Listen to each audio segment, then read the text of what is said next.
आप देख रहे हैं अद्भुत मंदिर। आइए बात करते हैं श्री कृष्ण के 5000 साल पहले घर की। 5000 सालों बाद भगवान श्री कृष्ण के घर में मिला कुछ ऐसा जिसे देखकर मनुष्य ही नहीं वैज्ञानिक तक चौंक गए। आखिरकार क्या मिला श्री कृष्ण के 5000 साल पुराने घर में, आइए जानते हैं। वीडियो को शुरू करने से पहले सभी कृष्ण प्रेमी कमेंट में राधे राधे जरूर लिखें और चैनल को सब्सक्राइब करना ना भूलें। तो यह घटना है उत्तर प्रदेश की। उत्तर प्रदेश में रहने वाली अनीता के लिए विज्ञान ही सब कुछ था। अनीता विज्ञान में इतना घुस चुकी थी कि मानो उसके लिए भगवान बस एक खेल बन चुका था। अनीता भगवान को बस एक मनुष्य का वहम मानती थी। एक दिन अनीता अपने दोस्त के कहने पर पास के एक मंदिर में गई और वहां जाके वह श्री कृष्ण का मजाक उड़ाने लगी और तेज तेज हंसने लगी। भगवान श्री कृष्ण का मजाक उड़ाते देख वहां एक पंडित ने बोला, बेटा आप अभी इन बातों से अपरिचित हो, आपको अभी नंद गोपाल के बारे में कुछ नहीं पता। अगर तुम वाकई में भगवान श्री कृष्ण का चमत्कार देखना चाहती हो तो मथुरा जाओ, वहां जाके तुम्हें स्वयं ही पता लग जाएगा। पंडित के आदेश को मानकर अनीता उसी दिन मथुरा को रवाना हुई। वह अपने कैमरे को भी अपने साथ ही ले गई, जिससे कि वह सारे चमत्कारों को एक कैमरे में कैद कर ले। उसके बाद अनीता श्री कृष्ण के जन्म स्थल में पहुंची, परंतु अनीता का कैमरा बाहर ही रोक दिया गया। उसके बाद अनीता को पता लगा कि यहाँ से नंद बाबा श्री कृष्ण को लेकर नंदगांव चले गए थे। इसीलिए अनीता को सारे चमत्कार देखने के लिए नंदगांव जाना पड़ा, जो कि मथुरा से 55 किलोमीटर दूर था।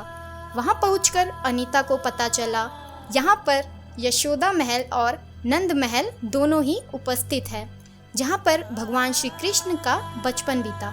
इसे ही भगवान श्री कृष्ण का घर भी कहा जाता है, क्योंकि उन्होंने अपनी सारी बाल लीलाएं यही नंदगांव में की है। यशोदा महल के अंदर पहुंचकर उसने उन सभी जगहों के दर्शन किए जहाँ पर कान्हा लीला रचते थे। वहीं पर माता यशोदा की रसोई भी उपस्थित है, जहाँ पर वह भगवान श्री कृष्ण के लिए भोजन तैयार करती थी। पूरे महल में घूमने के बावजूद भी अनीता के सामने कोई चमत्कार नहीं हुआ। वह जोर जोर से हंसने लगी, परंतु जब वह यशोदा महल के बाहर पहुंची तो एक साधु ने उसके मन की बात पढ़ ली और बोला, अगर तुम सच में चमत्कार देखना चाहती हो तो इसी यशोदा महल के रात के 12 बजे आना, तुम्हारी आंखें फटी की फटी रह जाएगी। जिसके बाद अनीता रात के 12 बजे छुपके से यशोदा महल के अंदर पहुंच गई। काफ़ी अंदर जाने के बाद अनीता को एक दरवाजे से रोशनी दिखी। उसे लगा जैसे कि कोई टॉर्च मार रहा हो। जब अनीता ने पास जाकर वहां का नज़ारा देखा तो उसकी धड़कनें तेज हो गई और उसकी आंखें फटी की फटी रह गई, क्योंकि उस स्थान पर बहुत सारी गौ माता थी और एक 3 से 4 वर्ष का बालक उन गौ माताओं के साथ खेल रहा था और गौ माताओं का दूध पी रहा था। अनीता को उस दिन साक्षात भगवान श्री कृष्ण के दर्शन हो गए थे। वह चमत्कार को देखते ही बेहोश हो गई। अगली सुबह जब वह लोगों ने अनीता को उठाया तो उसने सबसे पहले अपने कैमरे की रिकॉर्डिंग चेक करी। रिकॉर्डिंग में गौ माता तो साफ साफ नजर आ रही थी, परंतु कोई बालक नजर नहीं आ रहा था। अनीता को गांव वालों ने बताया कि वह गौ माता कोई मामूली नहीं है, यह वह गौ माता है जिसका दूध पीने स्वयं श्री कृष्ण बालक रूप में आते हैं।